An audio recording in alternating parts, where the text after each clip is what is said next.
পছন্দের খাবার খেলে পাখাবে, মুরগি পাখাও, পছন্দের খাবার খেলে আর কোনো অসুখ থাকে না। অনেকে বলে থাকেন যে বিড়াল হচ্ছে ভ্যাকসিন দেওয়ার পর খাবার কম খায়। আল্লাহর রহমতে আমার 2টা বিড়ালই ভ্যাকসিন দেওয়ার পর খাবার নিয়ে কোনো সমস্যাই করে না, ওরা সুন্দর মতোই খায়, বমিও করে না, আলহামদুলিল্লাহ আলহামদুলিল্লাহ, জ্বরও আসে না। ওরা দেখতেই পারছেন একদম সুস্থ। গতকাল আমি পিকাচুকে দিয়েছি এবং টুকুসকেও দিয়েছি, তো আলহামদুলিল্লাহ ওরা সুস্থ আছে এবং কোনো ধরনের কোনো সমস্যা হয় নাই।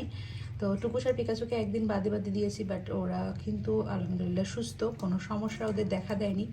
তো আপনাদের বিড়ালের যদি ভ্যাকসিন দেওয়ার পর খাবার খাওয়ার সমস্যা হয় তো এটা নিয়েও দুশ্চিন্তা করবেন না। 2-1 দিন একটু ওরা কম খায় বা ব্যথায় বা হালকা জ্বর আসতে পারে বা বমি করতে পারে, এগুলো কিন্তু খুব স্বাভাবিক একটা বিষয়। তো এটা নিয়ে টেনশন একদমই করবেন না আপনারা, 2-1 দিনের মধ্যে ঠিক হয়ে যাবে। আর তারপরে যদি মনে